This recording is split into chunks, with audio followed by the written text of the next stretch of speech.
Have you ever been so angry that you've literally seen red? I have. I'm not generally an angry person, but when I do get angry, very angry, my vision turns red. I used to work on a horse farm, and one time my boss was away, which meant that I had to go early in the morning and then back again in the evening to do chores. Well, my husband liked to come along in the evening to help me with the chores because he loved horses and he loved helping out on the farm. So we went to the farm, and I can't remember what happened, but we got into an argument. And I was very angry. So I got out of the pickup truck to load some hay into the box to take over to feed some horses. And I picked up my pitchfork, and I decided I was going to take my anger out on that poor bale of hay. Well, I pulled my pitchfork back and slammed it down with all my might. Well, unfortunately, there was a little bit of ice underneath the hay, and as I brought my pitchfork down, my footing slipped. The pitchfork went right through my big toe and into my second toe. Thankfully, I pulled it out as quickly as I had put it in before I realized what had truly happened. I would like to say that was the first and last time that I've hurt myself by acting out of anger, but that would not be true. Have you ever found yourself in a similar situation? Maybe you haven't injured yourself as I did, but maybe you've injured somebody else in a moment of anger. Maybe you've damaged a relationship or found yourself in a physical altercation. Anger is a very real and very powerful emotion that impacts us in ways that we might not even be aware of.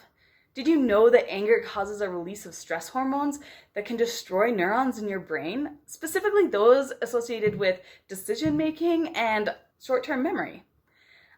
I know that plenty of us have lots to be angry about in our current circumstances, but I want to encourage you not to dwell on that anger. Ephesians 4:26 says, "And don't sin by letting anger control you. Don't let the sun go down while you're still angry." I know for me, if I choose to dwell on my anger in a given circumstance, it grows. What I choose to focus on in my mind impacts what comes out of my mouth and how I choose to act towards a person. If I choose to let my anger take root in my thoughts towards a person, then it will begin to affect how I see them. Instead of seeing someone who is worth Jesus dying for, I will only see the flaws. As Paul warns in Ephesians 4:27, anger gives a foothold to the devil. If I'm angry at someone, I'm not interested in what is best for that person. I'm not trying to go out of my way to love them. I'm only interested in seeing them suffer. Maybe you're thinking, "Oh, that's great, Sara, but I struggle with anger." First, I want to say if you really truly struggle with anger management, then please go to talk to someone. A counselor can be a great resource in helping you find the most effective anger management skills and tools.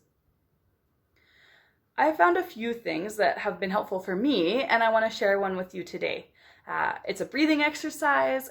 I've heard it called by a few different names, but the one I know it by is mountain breathing.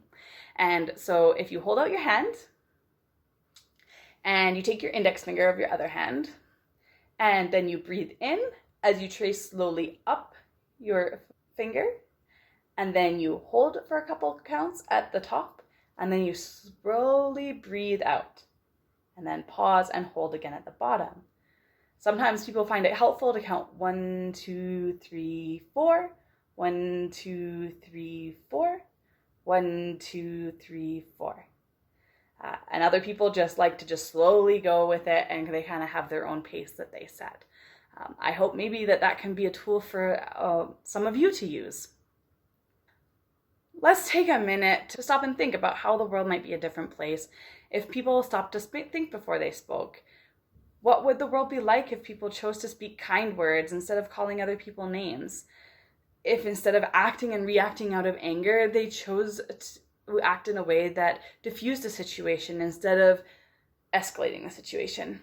I know it's hard to do, and you might not want to do it, especially when you're in that situation and feeling that anger. But I can tell you that if you do choose to not act and react out of anger, it will be worth it.